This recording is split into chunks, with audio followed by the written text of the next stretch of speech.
Bismillah ar-Rahman ar-Rahim, alhamdulillah, wa salatu wassalamu ala Rasulullah.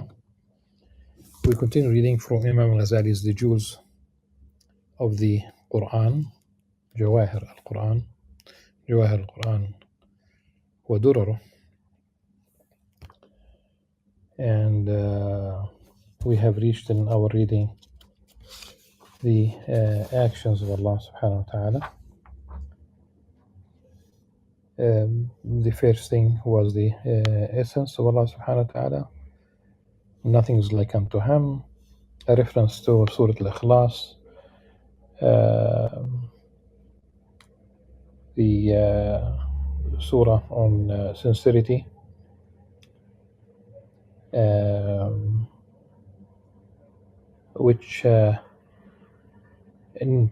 which includes a negation, like ليس كمثله شيء. It's a negation. Nothing is like unto Him. Surah Al-Ikhlas includes negations such as لم يلد ولم يولد ولم يكن له كفوا أحد. These are negations. And then the absolute glorification of Allah subhanahu wa ta'ala. Subhanahu wa ta'ala amma yasifun, badi'u as-samawati wal ard. Whatever people attribute Allah subhanahu wa ta'ala that is not in revelation, then they definitely shouldn't. Subhanahu wa ta'ala amma yasifun, especially when they attribute attributes of His creation to Allah subhanahu wa ta'ala. And the sifat, the Imam Ghazali made a very short summary. Then the actions, and there were two issues that we have discussed at length to a certain degree. The Al-Kurubiyun, Kurubim, and that the essential position is that none of these traditions that mention Al-Kurubiyun is a sound tradition. None of them is a sound tradition. And it was followed by a hadith that is absolutely not a hadith, that Allah subhanahu wa ta'ala has a white earth, the sun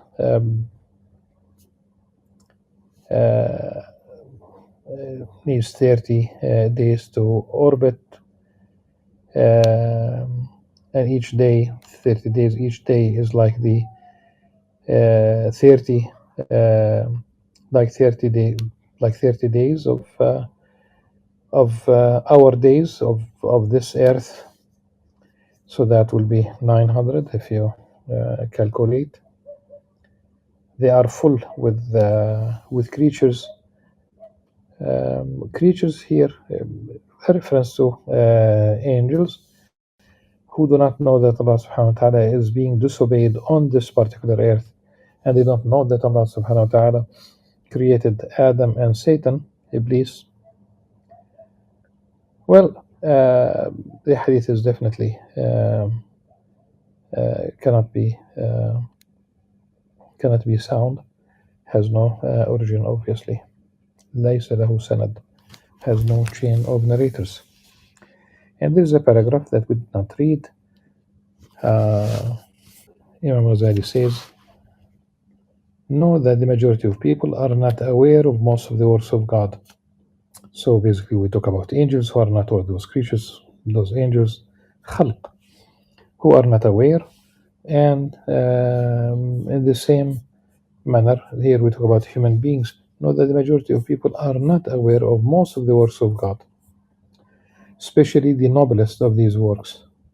Rather, their understanding is confined to the worlds of sense and imagination, which form the last of the results of the invisible world, that is, and are like the rind, most distant from the purest pith, the most external, Al-Aqsa, the most external.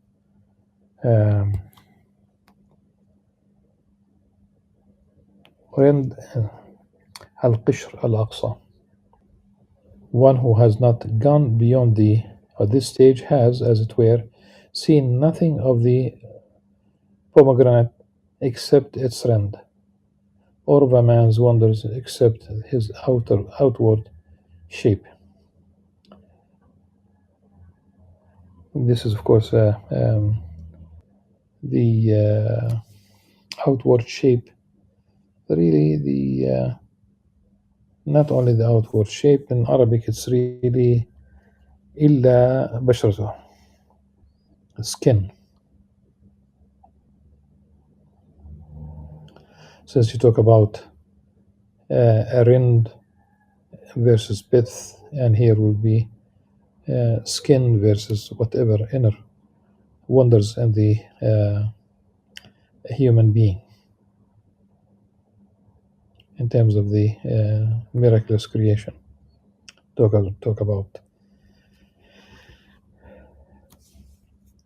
billions of cells, and that cannot be absolutely cannot be a coincidence, and it cannot be that this earth that is lifeless would evolve into this wonderful human being. This is impossible. It's impossible.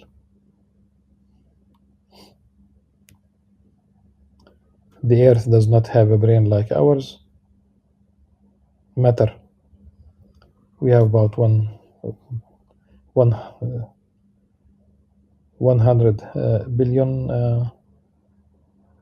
neurons, and we cannot come up even with one cell. Compare this to dead matter coming up with this wonderful human being.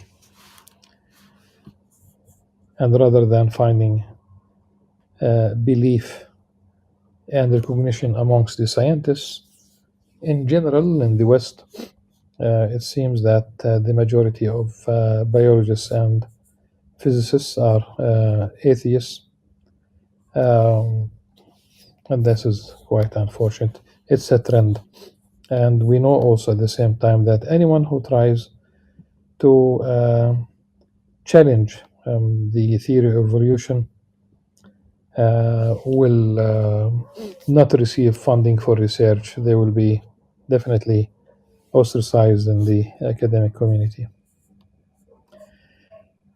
These then, Imam Ghazali continues, constitute the sum total of the first division of Quranic surahs and verses, and in them are present different types of Qurandams. We shall soon recite to you the verses revealed concerning them, especially since they are the essence of the Quran, its heart, its pith, and its secret.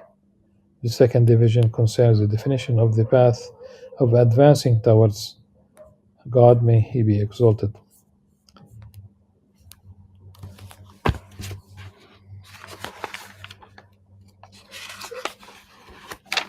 في تعريف طريق السلوك إلى الله. The path is by devoting oneself tabattul, by devoting oneself to the service of God, as He subhanahu wa ta'ala said, devote yourself to Him, to Allah subhanahu wa ta'ala, very devoutly. وَتَبَتَّلْ إِلَيْهِ تَبْتِيلًا. Imam Ghazali says, devotion to Him is achieved by advancing towards Him and turning away from things other than Him.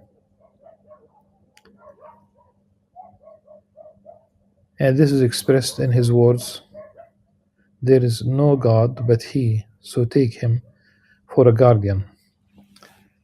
لا إله إلا هو فاتخذه وكيلا.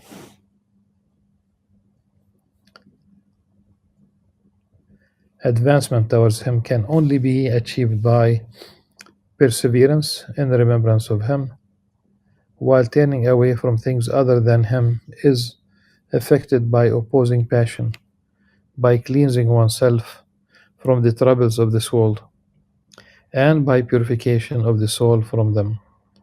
The result of this purification is prosperity in the hereafter. As God may he be exalted, said, "He indeed has achieved prosperity, who has purified himself and remembers the name of his Lord, and so performs the ritual prayer. قد أفلح من تزكى وذكر اسم ربه فصلى." Thus the path. Here we talk about success. Success is in purification. The opposite of purification is to be practically tainted. And it seems that this is really what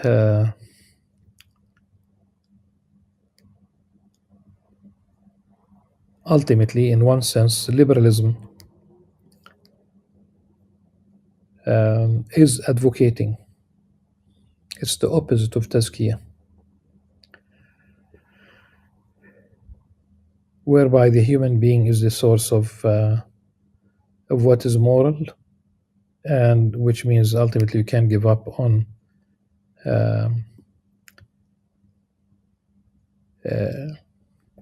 theocentric morality in terms of revelation.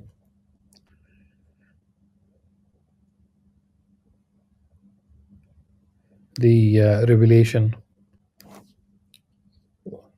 was and still is against adultery, and it is not frowned upon. They advocate freedom. You are free to do whatever you want with your body. That's the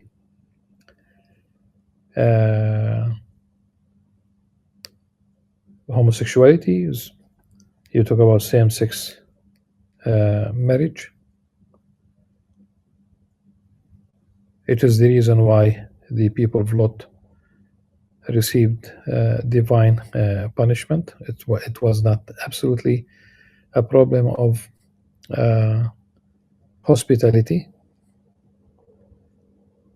In the story of Sayyidina Musa alayhi salam with Al-Khidr in Surah Al-Kahf, when they asked the people of the village for food, and they refrained from, they did not give them any food, so they were not generous to them. God did not punish them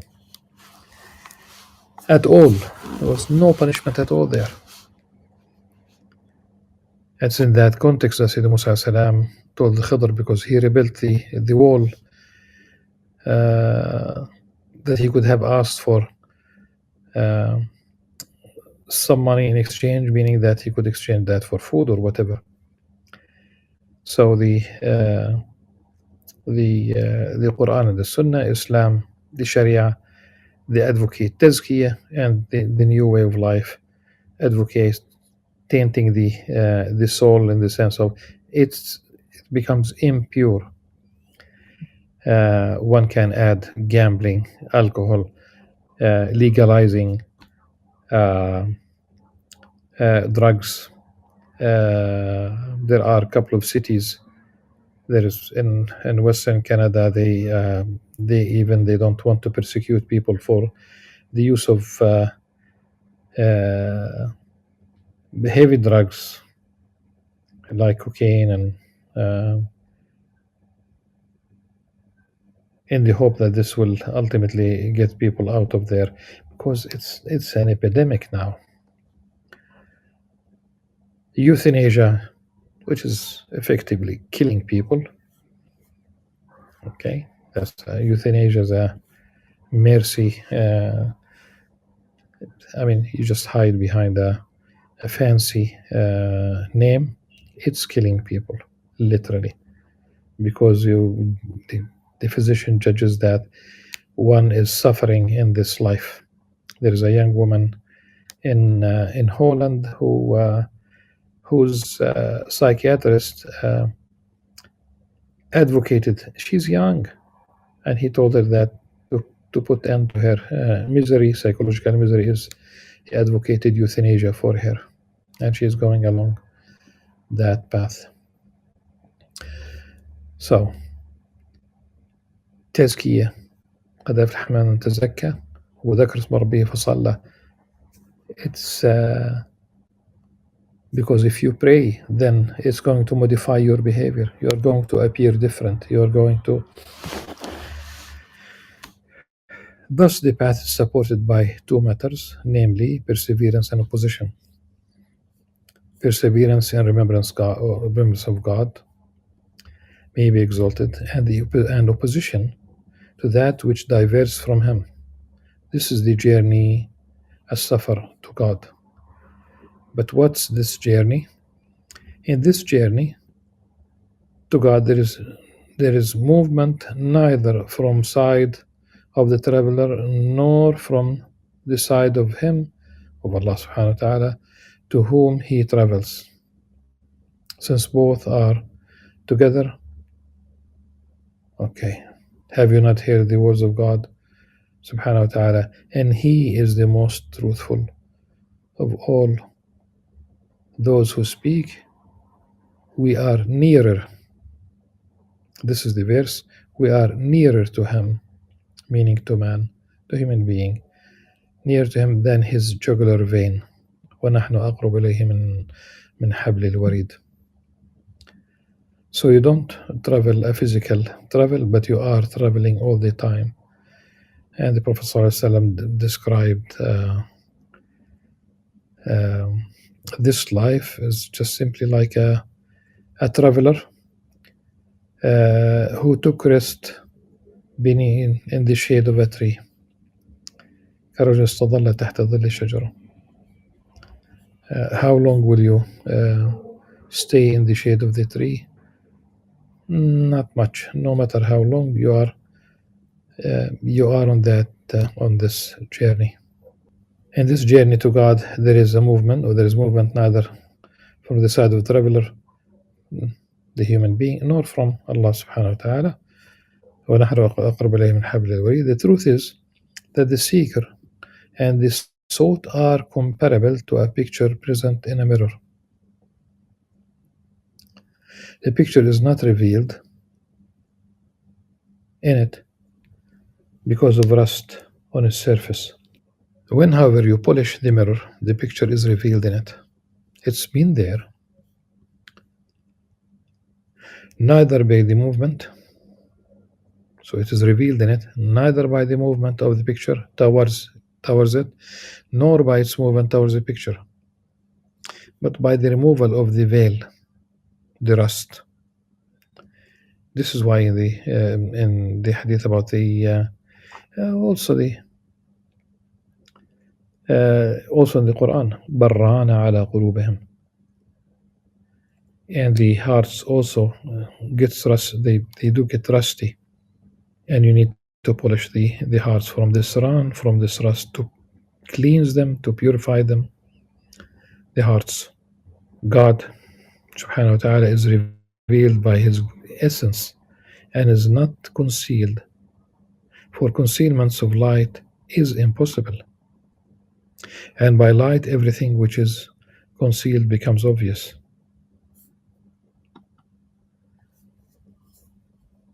And God is the light of the heavens and the earth. This is from the Qur'an, Allahu nuru as-samawati wal ard. The concealment of light from the pupil of the eye is only caused by one of the two matters, either by turbidness in the pupil of the eye or by weakness in it, since it is unable to tolerate the great dazzling light, just as the eyes of bats are unable to tolerate the light of the sun. Of course, you know that bats do not see their way around. They have they move around by emitting sounds, and it's just like the sonar system. And these sound waves bounce back and this is also for very short distances. The bat can still avoid objects in its path. Subhanallah. Nothing then is incumbent upon you except to cleanse turbidness from the eye of the soul and to strengthen its pupil. In that case, God will be in the soul as the picture is in the mirror, so that when He suddenly reveals Himself in the mirror of the soul, you hasten to say, which is, of course, shouldn't be the case, you hasten to say that He is inside the soul and that the human nature, Nasut, has put on the divine nature, Lahut, which does not exist, of course, in Islamic theology at all. Until God strengthens you with the firm word, so that you realize that the picture is not really inside the mirror, but only reflected in it. To say that God strengthens the human being with the firm word, this is al-qawl al-thabit. Of course, it is Quranic in its origin. This is from Surah Ibrahim alayhi salam, verse 27. يثبت الله الذين آمنوا بالقول الثابت. يثبت الله الذين آمنوا بالقول الثابت في الحياة الدنيا وفي الآخرة ويضل الله الظالمين ويفعل الله ما يشاء.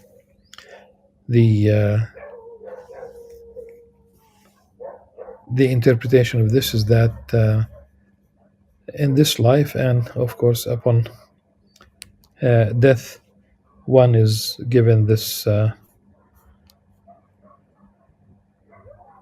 firm word, القول الثابت. But this is of course for the believers. God strengthens you with the firm word in the verse, obviously here, الذين آمنوا يثبت الله الذين آمنوا, those who believe, as a condition, as a prerequisite, so that you realize that the picture is not really inside the mirror, but only reflected in it. If the picture were to rest inside the mirror, it would be inconceivable that it could be reflected in many mirrors at one time. Rather, the case would be that at that time, when it rested inside the one mirror, it moved from another. Such, however, is not the fact in the least, for God reveals Himself to many of the Gnostics at the same time. It is true that He reveals Himself to some mirrors of the soul most perfectly, most obviously, most directly, and most clearly, and to others most secretly and indirectly, and this difference is commensurate with the clarity of the mirror, its polish, the correctness of the shape, and the right width of its surface. This is why the Prophet ﷺ said, God certainly reveals Himself to people generally, but to Abu Bakr especially. Allah Ta'ala يتجلى الناس عامة وأبو بكر خاصة. This is a forged tradition, موضوع. So it's not a hadith at all. Knowledge of advancement towards God and attainment of Him, this is talking about wusul, is also like a deep sea from the seas of the Qur'an. We shall soon gather for you the verses which will guide you to the path of advancement towards God, so that you may reflect over them in their entirety. It may be that you may reflect over them in their entirety. It may be that what should be opened will be open to you. This division of Quranic surahs and verses constitutes the shining pearls, Ad-Dur al-Azhar. Inshallah, in the next session we'll deal with the division, the third division تعريف الحال عند ميعاد الوصال. Defines one condition at the time of attaining to God. Until then, سبحانك اللهم وبحمدك أشهد أن لا إله إلا أنت أستغفرك وأتوب إليك والسلام عليكم ورحمة الله وبركاته.